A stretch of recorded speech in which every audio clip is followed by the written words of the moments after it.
Assalamu alaikum, Sheikh. Alaikum assalam wa rahmatullah. Sheikh, if I'm not mistaken, the Prophet sallallahu alaihi wasallam said, the first look on a woman is forgiven, the second, then we will sinful.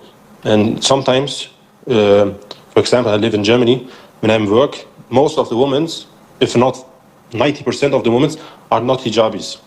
And when I'm, for example, when I'm talking with them, I don't know how to look and where to look. For example, when I look on the ground, most likely they will say this is disrespectful, and I don't know. So my question is, Sheikh, what should I do in such situations? For example, when my teacher, when I talk with my teacher, most of the teachers in Germany are women. So how to handle these situations? Should I look here and I will be excused, or what should I do?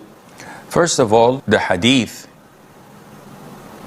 relates to hijabi and non-hijabi women. The Prophet said, alayhi salatu wasalam, lower your gaze, for you have the right in the first gaze, which is due to necessity, otherwise you're going to walk into a wall. And the second gaze is on you. The second look is on you. You'll be sinful for that. So whether she's hijabi or non-hijabi, you have to lower your gaze. Now, in situations where you live in a kafir country, it does not justify that they don't understand that we compromise our religion for their sake. So yes, when they speak to us, we look in the ground, we look here, we look there, but we don't look them straight in the eyes or in their face. And if they complain and say that this is disrespectful, tell them on the contrary, in my religion, in my belief, this is respecting women for not looking at them as dogs look at a bone.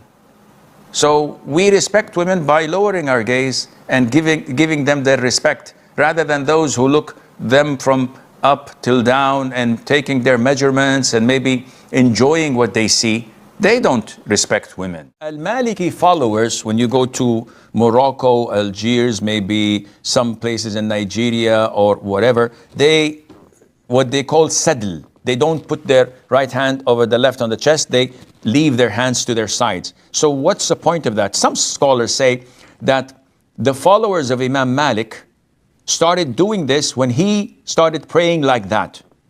Why would Imam Malik, Imam Dar al-Hijrah, pray like that when he knows that the Sunnah of the Prophet, as in the hadith of Wa'il ibn Hujr, may Allah be pleased with him, was to put the right over the left on the chest, and this is the Sunnah of all prophets. Why would Imam Malik do this?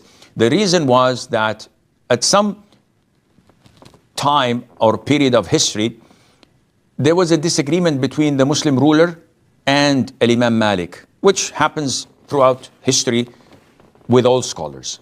This happened with Imam Ahmad, this happened with Imam Abu Hanifa, this happened with Imam Ibn Taymiyyah, who died in prison. All great scholars are tested.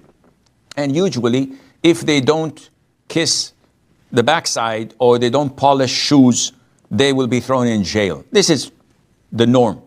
So there was this disagreement which Imam Malik refused to compromise the religion, which led the Muslim ruler to flog him and beat him in prison. That led an injury to his arm, which prevented him from being able to lift it, so he used to pray with his arms to his side. Some of his disciples and students, apparently who were not very smart, followed that way of prayer instead of going back to his books, to his hadiths that he used to teach, to learn how the Prophet used to pray. And they mimicked that and made it part of their religion or part of their school of thought, which is totally bogus, which is totally not true. And Ali, my friend, as a Muslim, we have to go back to the references, Quran and Sunnah, not to what Tom, Dick, and Harry did, with all due respect to them, but Allah ordered us to follow the Quran and the Sunnah. And people differ. People have their different preferences and understanding to things. So we are not to get closer to Allah by their understanding, rather by the Quran and the Sunnah, with the understanding of the three favorite generations, the companions, Tabi'een and Tabi'it Tabi'een.